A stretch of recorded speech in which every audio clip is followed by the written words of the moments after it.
administration is truly committed to the support of Ukraine and to the independence and sovereignty of Ukraine? Yes. But let me say, on the Ukraine, absolutely, answer is yes. And I've never doubted this. President Trump is the one who broke the deadlock with Putin, started to negotiate, which was crucial because he was the only one who was able to do that from his position when he came into office in January.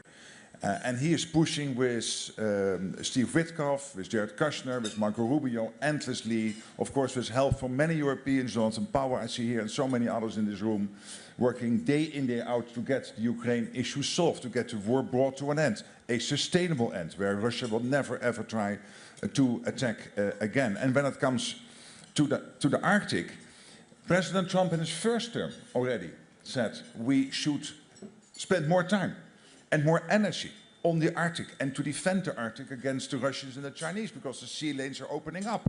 Greenland, yes, not only Greenland, it is the whole Arctic. 7 nations in NATO, 1 outside NATO, Russia, and these 7 have to defend themselves against Russia and China. And what we discussed yesterday, it was a very good discussion, is how can we do that?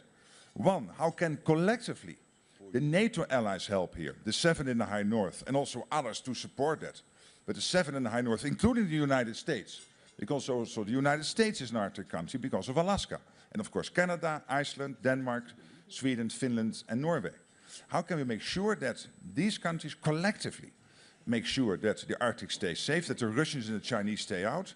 And then when it comes to, so that's one work stream coming out of yesterday, and the other is to make sure when it comes to Greenland, particularly, that we ensure that the Chinese and the Russians will not gain access to the Greenland economy, to militarily to Greenland, and that will be a discussion taken forward based on what already happened last Wednesday when Marco Rubio and Vice President Vance had their discussions with the Danish delegation to take that work forward, to make sure that that can never happen, that the Russians and the Chinese gain access to the Greenland economy or in a military sense.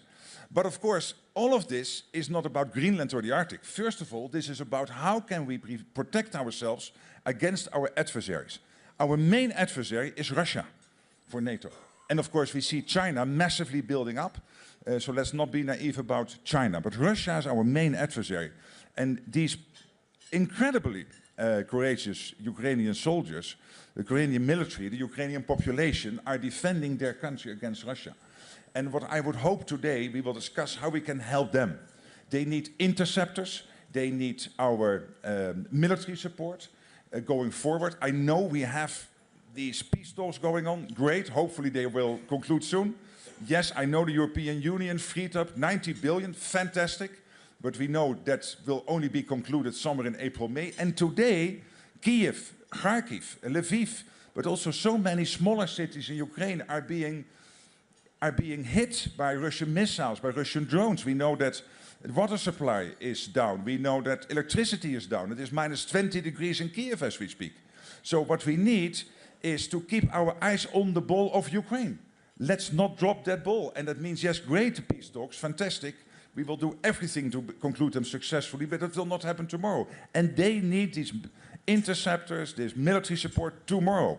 So we have to stay concentrated. So to my European and Canadian friends, we have to do that. And the US is willing to supply as much military stuff Ukraine needs, particularly these interceptors, paid for by Europeans and Canadians. We have to keep going that flow, making sure that it is still there and that we don't lose sight of this main subject, which is fighting the Russians. The Ukrainians are doing it. They need our support. It's also about our collective security. That's what is at stake here.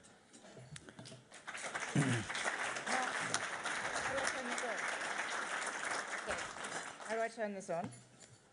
I'm already failing at my co-moderating task since I can't turn the microphone on. Mark, congratulations on the last few days. Fareed, thank you for sharing the stage. And Victor, thank you for again putting together this extraordinary breakfast. And I salute our Ukrainian heroes. This for me is the most important breakfast in Davos. And I'm delighted to be here. Alexander Stubb, President Stubb, I wanted to turn to you and ask you, how do we actually get to the next stage that Mark Rutte has mentioned and to what Larry Fink just called the resolute peace and security that Ukraine needs? What are the next steps, and how do we get Russia to the table? Sure. Thanks a lot, Zani, and thanks, Victor, for the invitation, and thank you to all Ukrainian soldiers for what you do for protecting Europe. Before I begin, let me just gently remind on the Arctic question that NATO was just expanded with a country that has 1 million individuals trained in Arctic conditions, and that country is Finland. So I think we can do a lot on Arctic security. Now, my 2 points, one on the peace process and the second one on the narrative of the war.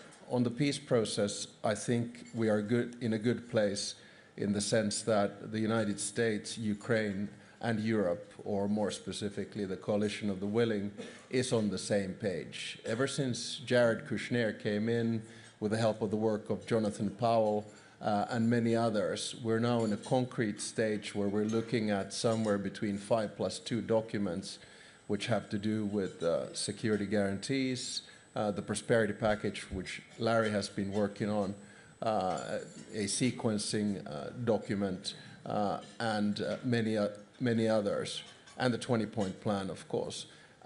I think on this particular situation, we're going to be in a position whereby we have full agreement between Ukraine, the United States, and Europe on what I would consider to be a good package, which has, I think, the elements for a lasting peace.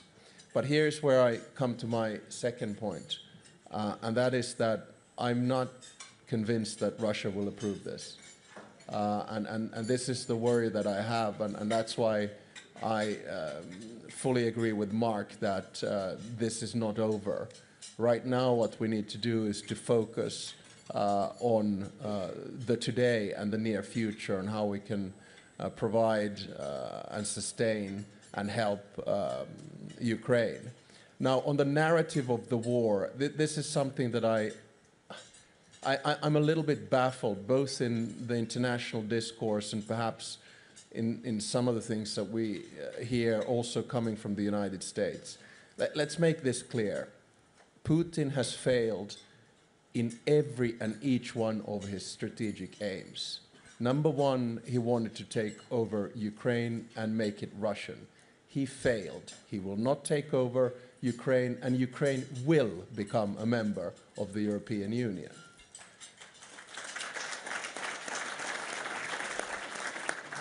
Number two, he wanted to prevent the enlargement of NATO.